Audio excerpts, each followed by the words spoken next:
माँ शारदे को नमन, माँ भारती को नमन की जो भाषाएं हैं, इसका इतिहास वैश्विक पटल पर समृद्ध और प्राचीन रहा है। आप सभी ने देखा होगा पश्चिम भारतीय भाषाओं में, और मुझे बहुत गर्व है कि 450 साल पहले जब गुजरात के व्यापारी पूर्वी अफ्रीकी देशों में व्यापार करते थे, तब से गुजराती भाषा वहाँ पर पनपने लगी थी। तो ये बहुत ही अपने आप में बड़ी भाषा है। मराठी की बात करें गुजराती की? मैं पश्चिम भारत की भाषाओं से मैं शुरुआत कर रही हूँ, लेकिन उसमें कुछ मुझे तथ्य देने हैं। तो ये सब आपने सुना होगा, आपने ये भी सुना होगा कि मलक्का जो मलेशिया का जो क्षेत्र है, वहाँ पर भी गुजराती थे। लेकिन मुझे बहुत गर्व महसूस होता है, यूरोप का एक छोटा सा शहर है एंटवर्प, वहाँ पर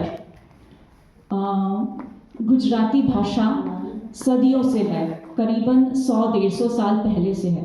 पेरिस में नहीं, बड़े बड़े शहरों में नहीं, पेरिस हो या एम्स्टर्डम हो वहाँ नहीं, लेकिन एंटवर्प। क्यों? क्योंकि एंटवर्प हीरो की राजधानी है और हीरो है वहाँ पे। तो हीरो का व्यापार और गुजरात, इसका समीकरण आप सभी जानते हैं। तो ये मुझे ये जानकारी देनी थी। तथा कोंकणी भाषा का भी इतिहास वैश्विक पटल पर 100 साल पुराना है। जब कोंकणी लोग पुर्तगाल में जाते थे, क्योंकि पुर्तगाल इनका औपनिवेशिक देश गोवा का पुर्तगाली थे, इसीलिए। तो ये हमने देख लिया। अब चलते हैं महाराष्ट्र की ओर। आप अगर हम वैसे देखा जाए तो इतिहास बताता है कि जैसे ही अनुबंध श्रमिक मॉरिशस या नटाल दक्षिण अमेरिका के क्षेत्र में गए, तो वहाँ से वैश्विक पटल पर मराठी पनपने लगी। किंतु मैं दक्षिण अफ्रीका का जो नटाल जो क्षेत्र है, तो वहाँ, और वहाँ पर जो मराठी बोली जाती है वो नटाली मराठी बोलते हैं वो लोग। जी हाँ, लेकिन मैं ये कहती हूँ कि मराठी ने एक उन्मुक्त सांस ली थी, एक ऊंची महत्वाकांक्षी उड़ान भरी थी, जब भारत की पहली स्त्री डॉक्टर आनंदीबाई जोशी जी जब अमेरिका गई थी 1883 में, और उन्होंने वहाँ जाकर डॉक्टर की जब पढ़ाई की थी, तो उनकी एक सहेली हुआ करती थी, आप देख सकते हैं, त्रियोशिया कार्पेंटर, और वो उसकी बड़ी दिली सहेली थी। और जब वो दिली बातें करती थी तो उन्हें बहुत बार वो मराठी में वो संवाद करती थी उनसे, और मैं समझती हूँ तो तब उन्मुक्तता से वैश्विक पटल पर मराठी पहुँची थी। अब आते हैं कि विश्व में कहाँ कहाँ मराठी बोली जाती है। तो विश्व में इजराइल में भी मराठी बोलते हैं। बाकी देशों के अलावा 113 देशों में मराठी बोली जाती है, और इजराइल में मराठी बोली जाती है। और ये बहुत ही विशेष बात है कि मराठी भाषी वहाँ नहीं गए, अपितु जो विदेशी मूल से आए थे, जेरूसलम से आए यहूदी लोग थे, और वो महाराष्ट्र और कोंकण के तटीय इलाकों में रहा करते थे, जिन्हें हम बेनी इजरायली कहते हैं। और उन्होंने 20वीं शताब्दी के शुरुआती दौर में फिर से विस्थापित होने का निर्णय लिया इजराइल में, और वो वहाँ गए, और वहाँ वो बेनी मराठी बोलते हैं। और ये बेनी जो मराठी है, बेनी इजराइली है। तो इसके कुछ अभिनेता है, जैसे आपने नाम सुना होगा डेविड अब्राहम चाउलकर, जो अभिनेता थे, जो पुराने ज़माने के, तो इसी समाज से थे, इसी समुदाय से थे। तो ये उनकी भाषा है। तो ऐसे कुछ मराठी का प्रवास रहा है। अक्सर इसके बाद जब 20वीं शताब्दी का आरंभ हुआ, तो उच्च शिक्षित जब मराठी समुदाय जब बाहर वैश्विक पटल पर जा पहुंचा, जैसे यूके में, लंदन में, या अमेरिका में, या अन्य देशों में, तो वहाँ पर मराठी पनपने लगी। और जिसका उम्दा उदाहरण है, लंदन में 1932 में मराठी मंडल की स्थापना हुई 1932 में, और उसके सदस्य में से है डॉक्टर भीमराव अंबेडकर जी भी। तो तब से मराठी का प्रवास ये चल रहा है। अब मैं नीदरलैंड की ओर बढ़ती हूँ, और मैं उधर की जो मराठी है और वहाँ का मराठी समाज है और मराठी भाषा वहाँ पर कैसे विकसित हो रही है, इसके बारे में बताना चाहूँगी। मैं आशा करती हूँ आपको मेरा ये सत्र बहुत मैम पहली बार में पता चला जी। तो ये जो है, तो वैसे तो ये देश है, बहुत छोटा देश है। नेदरलैंड नाम बहुत बड़ा है। इसके पड़ोसी देशों के बारे में आप जानते होंगे, फ्रांस, जर्मनी, बेल्जियम, ये नाम बहुत सुने। नेदरलैंड्स ठीक ठाक ही हम सुनते हैं। छोटा सा देश जहाँ पर केवल 2.25 करोड़ लोग रहते हैं और और वहाँ पर 2.25 करोड़ लोग रहते हैं। हमारी जो जनसंख्या है नेदरलैंड्स की वो 2.25 करोड़ है और वहाँ पे कुछ 2.5 लाख भारतवंशी रहते हैं, क्योंकि 2 लाख तो भारतवंशी सुरिनामी रहते हैं, 50,000 हम भारतीय रहते हैं। उसमें 8 से 10,000 मराठी समुदाय हैं और लगभग हर बड़े शहरों में अब मराठी जो समूह है, जो संस्थानें हैं वो बन चुके हैं।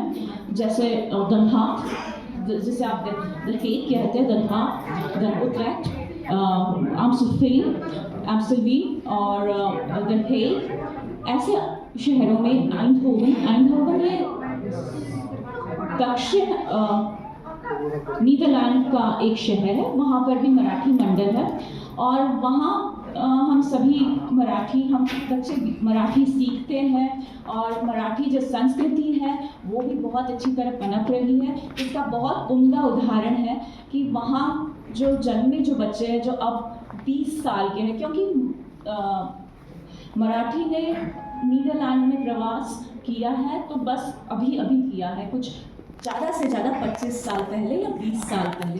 तो वहाँ जो जन्मे बच्चे हैं तो आजकल वो मराठी में मन संचालन करते हैं और उन्हें नाटक लेखन का भी प्रशिक्षण मिलता है और वो जो वर्कशॉप्स होते हैं वो फुल हो जाते हैं। तो और ये बहुत बड़ी बात है। ये दंहा, द हेग, अंग्रेजी में उसे द हेग कहते हैं और वो एडमिनिस्ट्रेटिव प्रशासनिक राजधानी है नीदरलैंड की। जी। तो अब ये बात है कि ये मंच संचालन करते हैं, वहाँ पर नाटक की स्पर्धा होती है। वहाँ पर उस जगह पर मराठी कुछ 5 से 6 नाटक माफ़ कीजिएगा, एक साथ 8 नाटक होते एक सत्र में, ऐसे 2-3 बार वर्ष में होता है। बहुत बड़ी बात है किसी भाषा का इतने बड़े तादाद में नाटक का मंचन होना और उसमें बच्चे भी उसमें सम्मिलित होते हैं। इसके साथ ही यहाँ पर प्रशिक्षण के लिए मराठी शाला, जिसे माझी शाला बोलते हैं, वो चलती है। और यहाँ और एक बात है, यहाँ पर मैं वैष्णव संप्रदाय से, तो वैष्णव संप्रदाय का महापर्व होता है जगन्नाथ यात्रा और महाराष्ट्र की वारी, पंढरपुरची वारी। ये नाम सुना है आपने? जैसे जगन्नाथ यात्रा होती है वैसी होती है और उसका प्रतिरूप हमारे यहाँ अल्मेर बोल के एक जगह है, अल्मेर जिसे आप कहते हैं, डच भाषा में से अल्मेर कहते हैं। तो वहाँ हमने वारी की थी और वहाँ पे बहुत बड़ी संख्या में लोग आए थे, तो एक ये अच्छी बात थी। और आप किसी ने ये नाम सुना है जागरण, गोंधळ?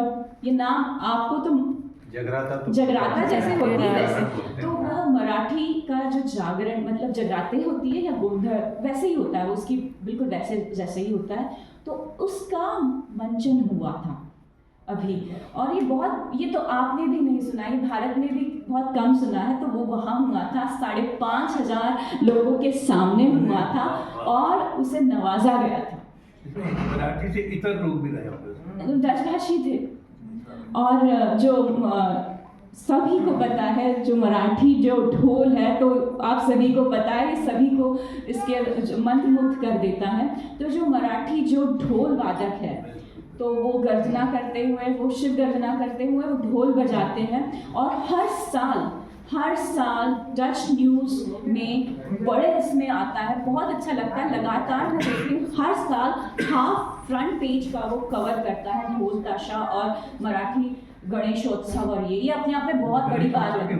हाँ, गणेश उत्सव तो वहाँ होता है, वहाँ होली होती है, वहाँ संक्रांत होती है, वहाँ पे बहुत सारी चीज़ें होती है। लेकिन डच भाषा के न्यूज़पेपर ने मराठी त्योहारों का न्यूज़ में छपना एक बहुत बड़ी बात होती है और ये लगातार होता है। और वहाँ पर जो मेयर है वहाँ पे, वो भी इस भाषा को मतलब ढोल को इस सबको बहुत नवाजते हैं। तो ये चीज़ें होती हैं और कुछ पॉइंट्स मैं बताना चाहूँगी। अब रेखा जी चली गई। ऑस्ट्रेलिया के 2 कम्युनिटीज़ रेडियोज़ हैं।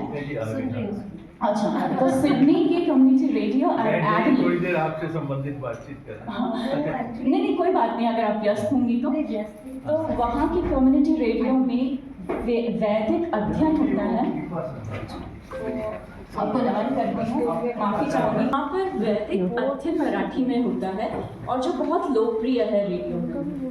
तो ये कुछ मेरे लावनी तो सब जानते हैं और लावनी के तो बहुत सब नवाजते हैं, लेकिन मंगला को ये जो है ये मतलब सावन के महीने में सुहागन लोग करती है। ये भारत में भी इतना आम नहीं है, लेकिन वहाँ के दूतावास में उसका मंचन हुआ था और लोगों ने उसे नवाजा है। उसके बाद में इस एम्स्टर्डम में भी ये हुआ है, जो एम्स्टर्डम के करीब है जो शहर। तो ऐसी चीज़ें मतलब जो भारत में इतने लोकप्रिय नहीं है, लेकिन फिर भी वो वहाँ जगह पा रही है और लोग उसे नवाज रहे हैं, वो वहाँ पर लोकप्रिय बन रही है। तो ये मैं कह सकती हूँ ये मराठी अस्मिता के लिए बहुत बड़ी बात है। तो ये है। तो ऑस्ट्रेलिया में तो बहुत स्ट्रॉन्ग है ना, बहुत स्ट्रॉन्ग है जी, समुदाय बहुत चीज़ें करते हैं जी। और ये मतलब बहुत छोटी ये वारी वगैरह बहुत ही ज़्यादा मतलब भारत में भी इतनी प्रचलित नहीं है, इतने लोकप्रिय नहीं है। तो ये सब है। तो मैं ये कहती हूँ कि मराठी भाषा के संदर्भ में मुझे आमंत्रित किया था, इसलिए मैं ये कहना चाहती हूँ। अभी तो मैं ये कहना चाहती हूँ कि पश्चिमी भारतीय भाषाओं में सब तो लोकप्रिय है ही। मैं आपको और एक बात बताना चाहती हूँ। स्पेन में मैंने ये बताया था, स्पेन में सिंधी भाषा बोलते हैं 150 साल पहले, तो ये बात थी कोंकणी भाषा। तो मैं ये कहती हूँ बहुत गर्व होता है कि जब पश्चिम भारत की भाषाएं विश्व के हर कोने में पनप रही है, फूल रही है और बड़ी सकारात्मकता से हम प्रवासी भारतीय बड़े शिद्दत से ये प्रयत्न कर रहे हैं कि हमारी भारतीय भाषाएं जो बहुत ही समृद्ध है वो वैसी ही समृद्ध बनी रहे, और इसके लिए जो भी सेवा हो हम यथोचित करें। बस इसी भावना के साथ